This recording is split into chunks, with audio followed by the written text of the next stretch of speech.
The Elite Eight just hit different. Alabama, Purdue, and NC State, they all want their shot. Your Final Four preview starts right now. Locked On Podcast Network presents the 2024 NCAA Bracket Breakdown. Presented by Nissan. I'm Tenitra Batiste, and I'm joined by our co-host of Locked On College Basketball, Andy Patton and Isaac Shade. So excited to be with my guys again. 64 teams have played and gone home in the NCAA tournament, and now only 4 teams remain: UConn, Alabama, NC State, and Purdue. It's time to break down the Final Four presented by Nissan. Are you the kind of driver that likes to push things a little further? Ever wonder what adventure could be around the next corner? Take the Nissan Rogue, Nissan Pathfinder, or Nissan Armada and go find your next big adventure. Check them all out today at nissanusa.com. Let's start with how we got here, guys, and which players have carried these teams to the Final Four. Andy, let's just start here with UConn, the 30-0 run. Yeah, what an incredible performance we have seen from Danny Hurley's team, not only in this tournament, but in last tournament as well. I mean, I think when all is said and done, even depending on how this shakes out for them, if they don't win the championship, or of course, if they do, we have to look back at this 2-year stretch of NCAA tournament games for Hurley and UConn as one of the most dominant of all time. They have not had a single game be determined by less than 13 points in the last 2 NCAA tournaments. They have been in the lead in every game they have played in this tournament by at least 30 points. They didn't win them all by 30, but at one point in every game they have played in this tournament, they had a 30-point lead. They took the number 2 offense in the country at Illinois, and like you said, 30-0 run just completely put them in a blender for a 50-minute period of time where they didn't score a single point in that game. This team is so deep and so balanced.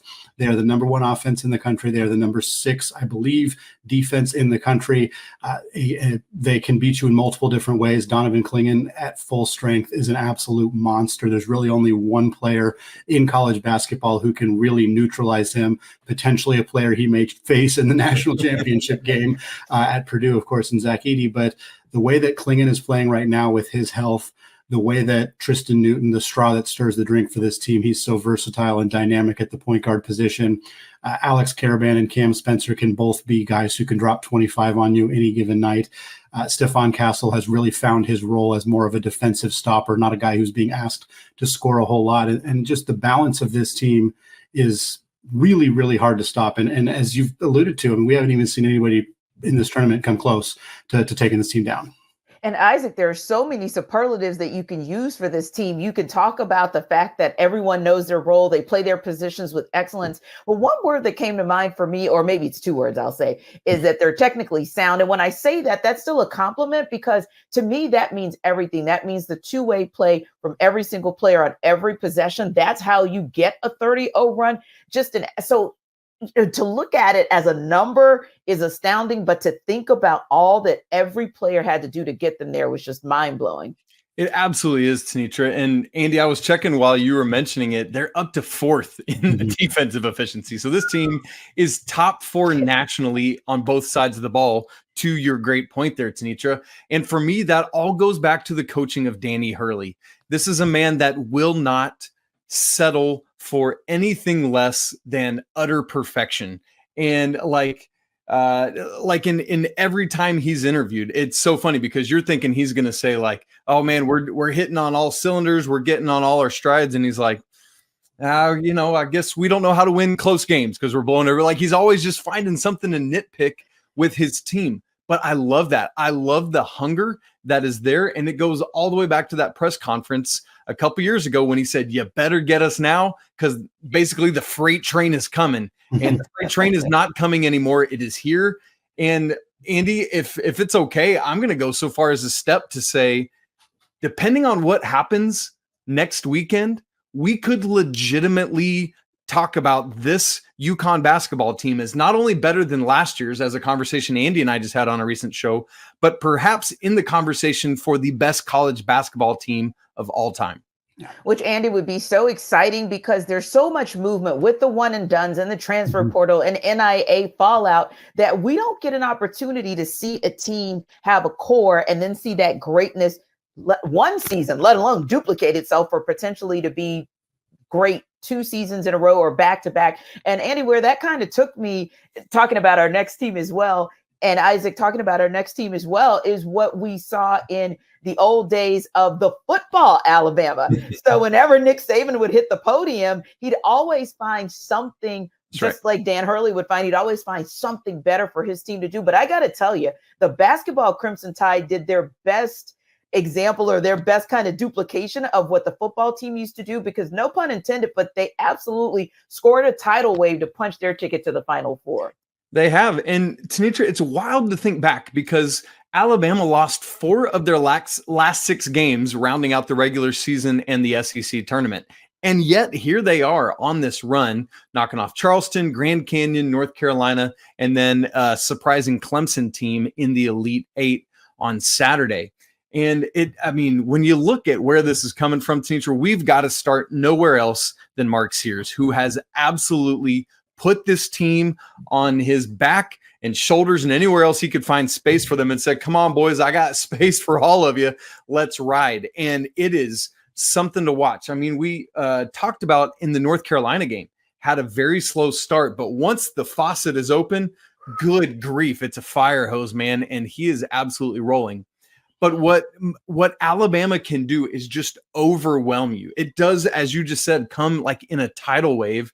Once the floodgates open, you might as well just move and let it go right on by, because whether it was an X factor like Grant Nelson, who had done nothing in the NCAA tournament, blowing up against North Carolina, or freshman Jaron Stevenson, who had the game of his freshman career in the Elite 8 to help punch the ticket to the Final Four. Like, I don't think Alabama moves on without that contribution from him. So it's coming from so many different people. And oh, by the way, they've done it the last 2 games without perhaps their best shooter, with all due respect to Mark Sears, and Latrell Reitzel.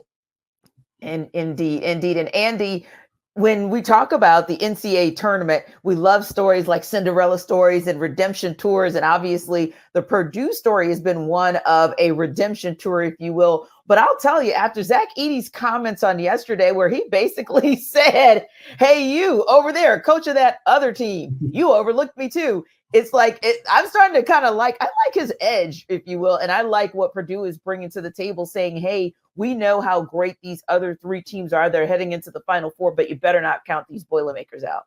Yeah, and I think that's kind of the attitude that Matt Painter wants to really kind of paint, for lack of a better word, with his team. He recruits a lot of underdogs. He recruits a lot of guys who weren't top 100 or top 75 or even top 150 guys in their recruiting class. And the development, the player development at Purdue has been fantastic. It's easy to see the growth of guys like Braden Smith and Fletcher Lawyer from year 1 to year 2, how much better those guys have gotten. Of course, Zach Edey, the growth of him from his freshman year, where he was a bid player, to who he is now as almost certainly back-to-back National Player of the Year.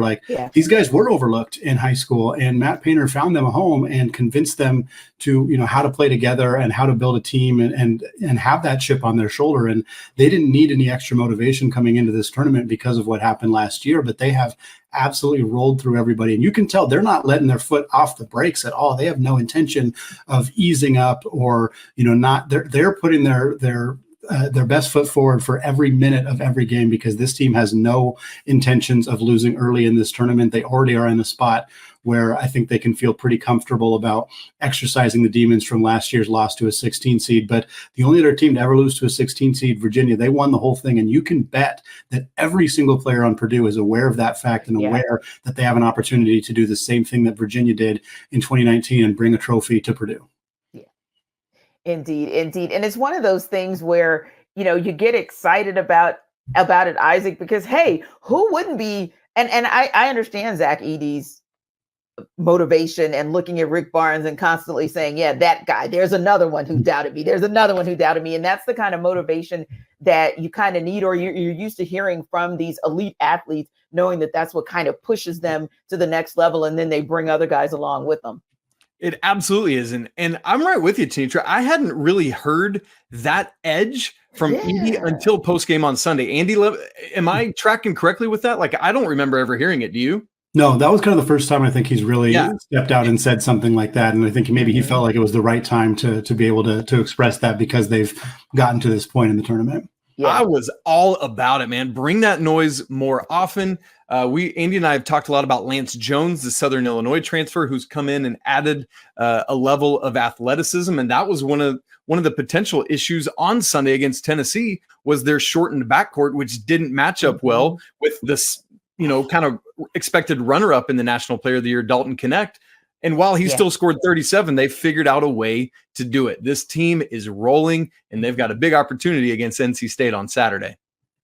Indeed. And it's one of those things where, like you said, Dalton Knecht did his thing, right? He still had a Dalton Knecht type of game for the most part, but it's those spurts. I remember, sitting there watching that game amongst family and friends, and we're thinking it's just going to take one piece here, one piece there forever. Which one of these teams for their big guys, right? For their, like you said, national player, co-player of the year, one guy is going to step up, or it's going to be that X factor, and that's what's going to get you moving on. And that's kind of how you feel with NC State. They kind of feel like the entirety of the team is one that indeed is like an X factor, right, Isaac? It's like it's giving Jimmy V vibes, and to me, that's a beautiful thing. It is a beautiful thing. And, talking about how did we get here, most of these teams, we have to start at the NCAA tournament, but we would be completely remiss to not start all the way back at the ACC tournament with NC State, because were it not for just the second team ever to make a 5 games in 5 days run,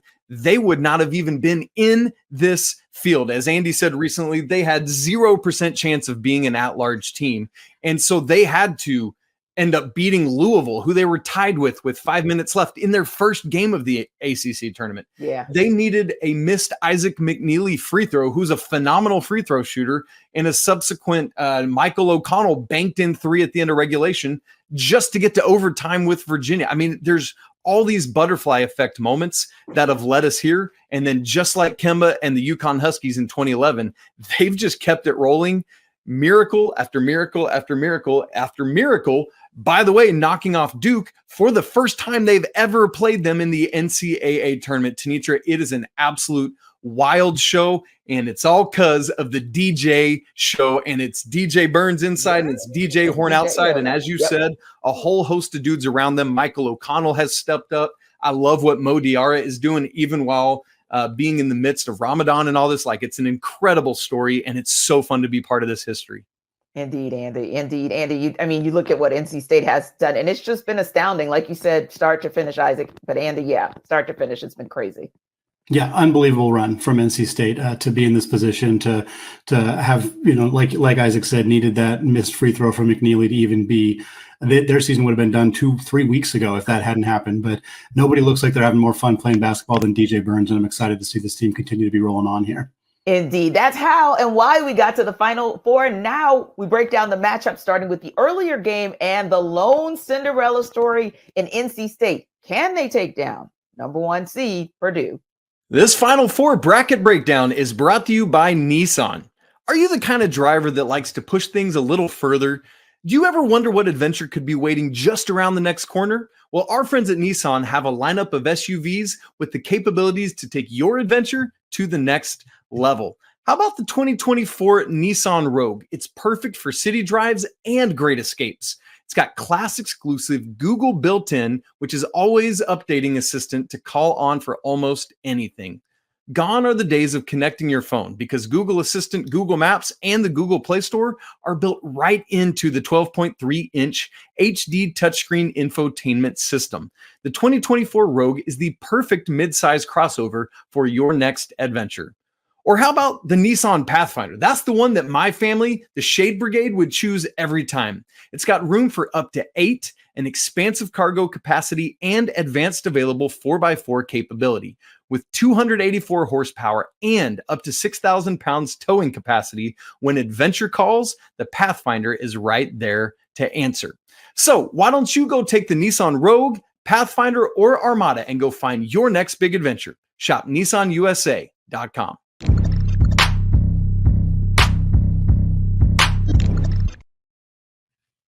All right, guys, this is one that I'm intrigued about because sometimes I'm going to call it loosely, Andy, the undercard, right? Because obviously everyone's looking to see if UConn's going to go back to back. That's where a lot of the attention is on the men's basketball tournament side. But I think this Purdue NC State matchup can be just as intriguing as what we're going to see with UConn and Alabama. Yeah, I'm really excited about this game a lot, and I think it's not the matchup we expected, not the matchup anybody expected. I think people were looking forward to UConn potentially taking on Houston, or not, excuse me, Purdue potentially. But I know what you mean. Yeah. Houston or even Marquette. There was a lot of potential excitement in those matchups, but this is a really fun one as well. And it starts in the front court, and it always does when you're talking about Purdue, because Zach Edey is the front and center of every game that he plays. How are you going to stop Edey? How much of an impact is he going to have defensively? And that's always going to be the storyline with Purdue. But now he gets to go up against a very unique big in DJ Burns, a player who has shown the ability to finish around taller, bigger guys in his career, a guy who is potentially has the ability with his ball distribution skills to maybe move Edey away from the rim a little bit. I think there's some intrigue where if Burns is away from the rim, facilitating, making a lot of passes, if that pulls Edey away from the rim, does that mean that Purdue then puts Trey Kaufman-Renn on him and lets Edey kind of play in a different role as more of a roaming defender? I think that's the most compelling matchup, because Zach Edey and DJ Burns are pretty clearly the two most compelling players in this game. But I also am curious how Purdue is going to defend DJ Horn and the way that he has played in this tournament up to this point. He has been absolutely fantastic. He's a great scorer. He's a great shooter. Is he going to be as effective at getting to the rim? Obviously, Edey tends to mitigate that against a lot of teams. So a lot of interesting kind of matchup elements to this game. Michael O'Connell, I think, is going to have a huge role, as he has. Mo Diarra has been a great rebounder for NC State. Teams that don't rebound well against Purdue tend to lose, and it's very difficult to rebound well against Purdue. So that's going to be another interesting matchup here. It's a matchup we weren't expecting, but I think there's a lot of reasons to feel really interested in what might happen in this one. Yeah, and Isaac, I'm interested too to kind of see how it goes in terms of the starts, because I feel like both teams got off to some slow starts this past weekend. And I think, if I remember correctly, DJ Burns got into a little bit of foul trouble. So I'm interested to kind of see, and I'm interested to see if that might actually play a role, sort of, if you will, Isaac, not so much the play itself of whether or not, you're effective on offense, but maybe how things go defensively and who kind of jumps out to the early start, and does that team continue to dictate the tempo throughout? Yeah, well, when it comes to those starts, Tenitra, especially at this stage, it's different. You're in a football arena that you've not played in all season long, unless you're Syracuse, and it is different sight lines, it's different energy, it's different nerves, and a lot of times the starts, we saw this, I thought we saw it at the beginning of the NC State Duke game, in fact, on Sunday, where it was just like they were all still trying to just find the right breathing and stuff. And I know we kind of that's a real thing that happens and is a factor in these games. But part of it too is you talk about that perhaps foul trouble. Like, you look at DJ Burns and he only gives up 25 pounds to Zach Edey, which is kind of hilarious when you look at DJ Burns and you're like, you probably weigh more than Zach Edey, right? But DJ is only 6'9". Yeah. And Zach Edey is 7'4". That's 7 inches of difference. Yeah. That is massive. And so that is part of this too. Not only that, even if DJ Burns isn't in foul trouble, he plays like 24-ish minutes a game this year. What is it, 24.8? Zach Edey only sat for 33 seconds of the Elite Eight game. So when DJ Burns is out, I don't think Ben Middlebrooks can handle Edey inside. Andy, do you see? I mean, is that a thing? Yeah, I think it's going to be really hard for this team to defend Zach Edey. I mean, even with Burns on the floor. Even with Burns on the floor, that's right. Yeah, certainly if he's sitting, I think that's going to be a problem. And again, it's like, there's only one team in the country that I think has a player somewhat capable of defending Zach Edey, and he's on the other side of the bracket. The conversation we had earlier with UConn, but yeah, I think Edey's going to have. I mean, I don't know if he's going to go for 40 and 16 like he did against Tennessee, but he could. He very much could do that in this game. And NC State's Kevin Keats is probably spending every waking second, certainly while we're recording right now, he is sitting there trying to figure out, what in the heck am I going to do to stop this 7.5-foot machine? Because people have tried various things. They've tried the automatic triple team, the delayed double team. They've tried single coverage and making him score over the top, trying to make him go left, trying to get him in foul trouble. If anything had worked, if a team had figured out a way to beat Zach Edey, everybody would be trying that. And the reason that there's not any consistency is because nobody's figured out it works with 100% certainty. I don't know that NC State has an obvious answer here, but I'm curious to see what they try. And I just wonder, like, as we've often said, will we see like even just different, like, are there 5 or 6 different of these, like even junk defenses that Kevin Keats throw just to try something? And if so, the thing we always say about Purdue, because we know some form of multiple players are coming at Zach Edey at some point. So it's incumbent on the 4 dudes around him to knock down shots when they get the ball. And so what I'm watching for outside of Edey then is who is that hot hand out of the other 4 Purdue Boilermakers on the floor. Yeah. Well, you know what? I take a look at their old schedule because I said, hey, 4 teams figured it out somehow in some way. And it looks like to me, nobody's figured it out since Saturday, March 9th. So you might want to go back and look at that film or that tape against Pitt. And maybe that'll inform you of maybe what NC State can figure out what to do before this coming weekend. So now that we have an idea on how Andy and Isaac think NC State versus Purdue will go, time to see if Alabama can do what no other team in this tournament has done, and that is not get blown out by the defending champion, UConn Huskies. This Final Four bracket breakdown is brought to you by LinkedIn. When you're hiring for your small business, you want to find quality professionals that are right for the role. That's why you have to check out LinkedIn Jobs, which has the tools to help find the right professionals for your team faster and for free. Thankfully, LinkedIn isn't just some other job board. They've got a vast network of more than 1 billion professionals, making it the best place to hire. It gives you access to professionals you can't find anywhere else. LinkedIn does all that while also making the process easy and intuitive. And hiring really is easy when you have that many quality candidates. So easy, in fact, that 86% of small businesses get a qualified candidate within 24 hours. LinkedIn knows that small businesses are wearing so many hats and just might not have the time or resources to hire. So they're constantly finding ways to make the process easier for you. For example, they just launched this feature that helps you write job descriptions. I love that. I hate writing job descriptions and I'm not good at it. LinkedIn helps me do it, and it's so great. So post your job for free right now at linkedin.com/lockedoncollege. Once again, that's linkedin.com/lockedoncollege to post your job for free. Terms and conditions apply.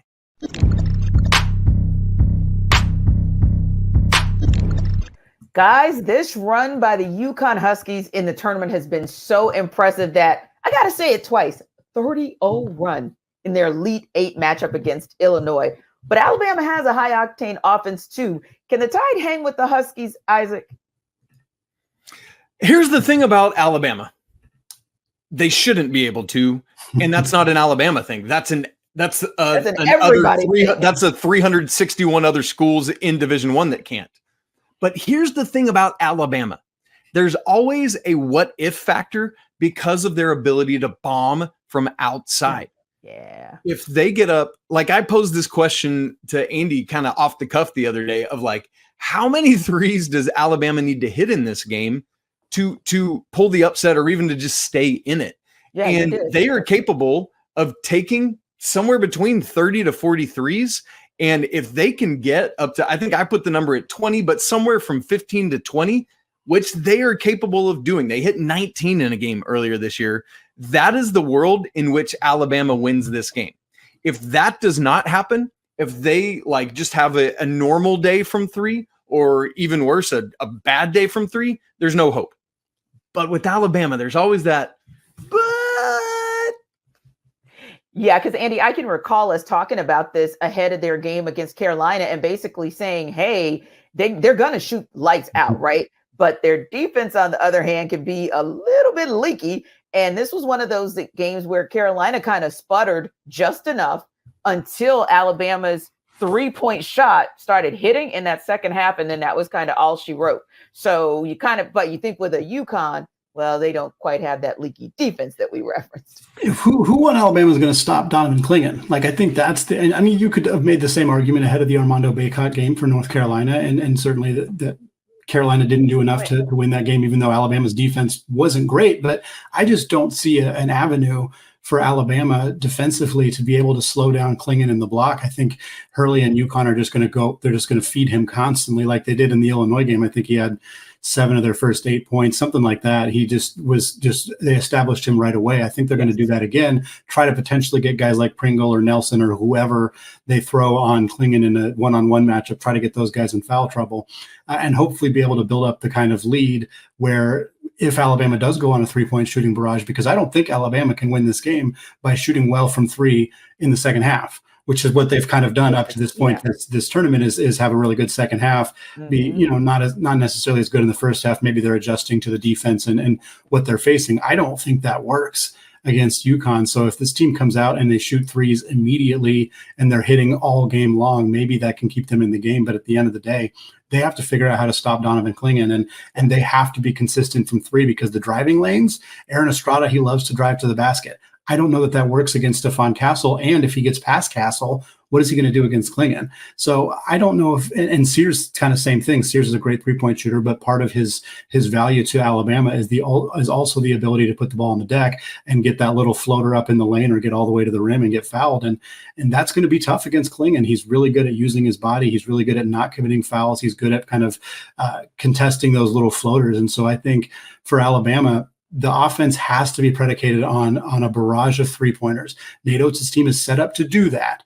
That is a big advantage for them. They can also space the floor and potentially make life a little bit more difficult for Klingon, where he has to defend in space as opposed to just kind of anchoring down on the block. But I don't think this team, it's hard for me to see them doing enough defensively win this basketball game, even though I think they have the ability to score a lot of points because of the style that they play. I think matches up okay with UConn.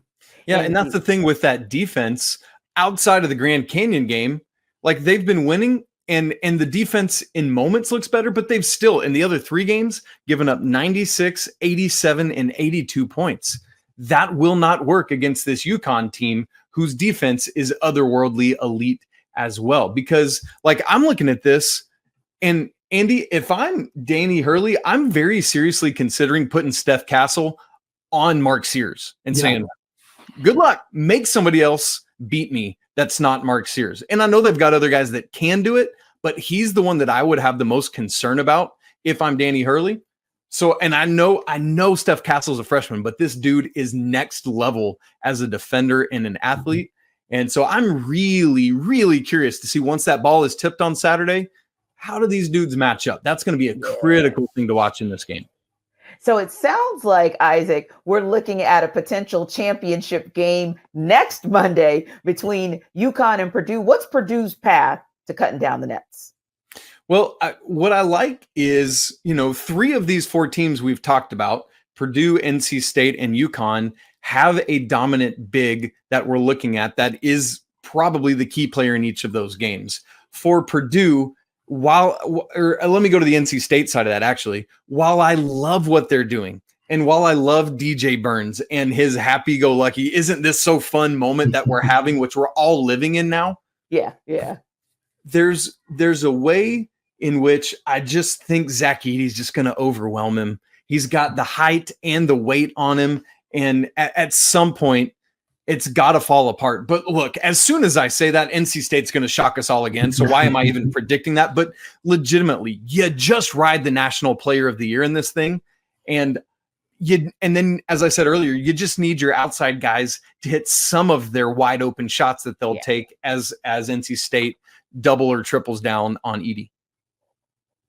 Yeah, and Andy, I kind of see similarly to Isaac, but what do you think might be a path for Purdue to be able to hoist that championship banner and say, hey, we've got one?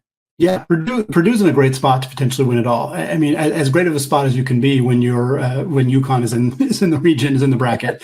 I mean, getting to the point where they have to play UConn is a tremendous result for Purdue. But they are more than anybody else of these 4 teams, and really more than anybody else when it was a full 68 field. They are more equipped to beat UConn than anybody else. And UConn had to avoid losing to teams that weren't as equipped. Purdue had to do the same. They are now each 1 win away from potentially doing that, setting up a potential Klingon versus Edey matchup.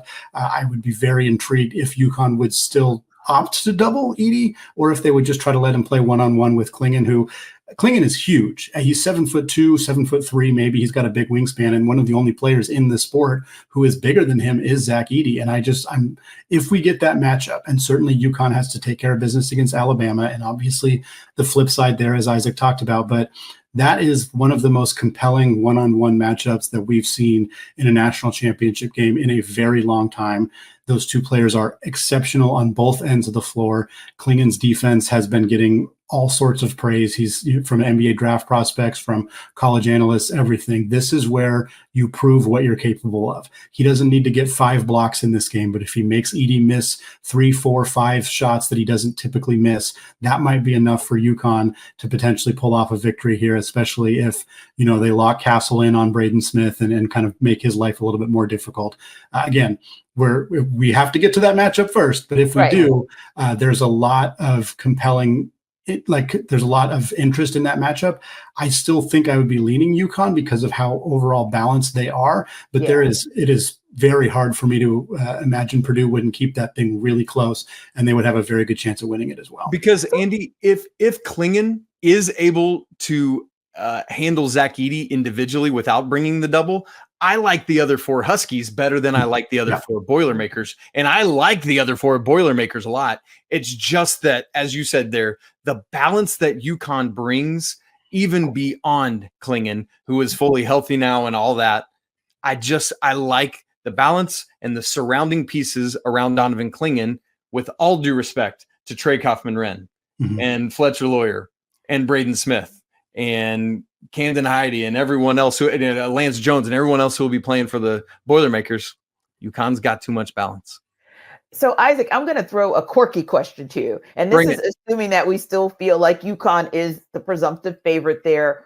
What are some of the things, maybe like 1 or 2 things that, hey, if UConn doesn't have that perfect game or that complete game, because they probably have played the most complete games in this tournament of any team, but what are maybe 1 or 2 things that if they do these things, it gives Purdue a shot, but they're that good that they can stumble and, hey, they can still cut down the nets? Sure. I mean, you asked about it earlier with the foul trouble with NC State and Purdue. I think if Zach Edey can get Klingon into some foul trouble, I know they got Stanley Johnson coming in behind him, but I think that puts Zach Edey in a place where you just keep feeding him, because UConn is a good 3-point shooting team, but they're not an overwhelming 3-point shooting team. And Purdue's 3-point shooting percentage is elite. And so if they can offset that balance, I think they can make enough twos to offset what UConn's doing if Klingon is relegated to the bench. So that would probably be the biggest thing for me, is just being able to get foul trouble going on the big man inside. One thing that really intrigued me in this matchup too is the difference in size in the guard rooms. Like, Purdue doesn't have a ton of size, and it hasn't seemed to impact them all that much. But Lance Jones is listed at 6'1"-ish. Neither Smith or Lawyer are particularly big, and UConn has a ton of length on the perimeter. Tristan Newton's big for a point guard. Stephon Castle's like 6'7". He's practically a 3, small ball 4 size in the modern NBA. And Cam Spencer, he's not an elite defender, but he's got a lot of size too. And so, who's Lance Jones going to guard? Like, we've talked about this before a few times with Purdue. Like, are they going to put Jones on Castle? Like, Castle's not a great offensive player, but he's got 5 inches on Lance Jones. Like, I could see that being an area that UConn could attack. So just, kind of one of the few non-Edey Klingon aspects of this matchup that I think is really compelling to me. Yeah, I think that's a great call that both of you guys make, because it's always interesting when a team is so kind of head and shoulders above the rest. Like, do they have 1 or 2 areas that you can exploit that maybe one of 2 things happens? Either you get the upset, or we get to have this conversation of, despite these obstacles that happen to them, they still won it all. They still got to cut down the net. So one final thought before we wrap up, because we got to hear it from you guys. Isaac, you got to tell us who you're picking to cut down the nets at the end of the night next Monday. Andy, and who you got as well. I got to ride with the UConn Huskies. I just do not see anyone stopping or slowing them down. They already knocked off in Illinois last weekend an offense that was better than Alabama's and a defense that was better than Alabama's. I don't see that. And then I think there's just too much against Purdue. I would love the story of redemption for Purdue pulling to Virginia, but UConn, back-to-back national championships in which they win all 12 of those games by 13 or more points.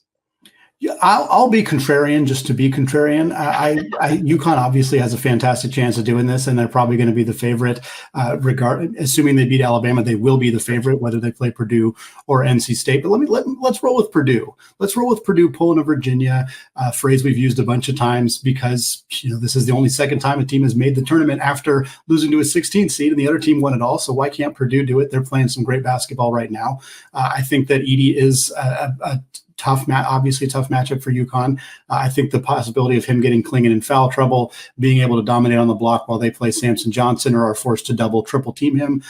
Braden Smith has distributed the ball at an absolutely elite level throughout this tournament. He had 15 assists against Gonzaga. I could absolutely see a reality where Braden Smith is carving up UConn defensively, where Zach Edey is overwhelming, where Donovan Klingon's spending a lot of time on the bench, and Purdue ends up hoisting the trophy and being the second team to lose to a 16 seed and win the championship the following year. After the teams cut down the nets, the action won't stop on Locked On College Basketball. Portal season, recruiting, and more every day on Locked On College Basketball with Andy and Isaac. Get into it. Don't miss a moment. It's part of the Locked On Podcast Network, your team every day.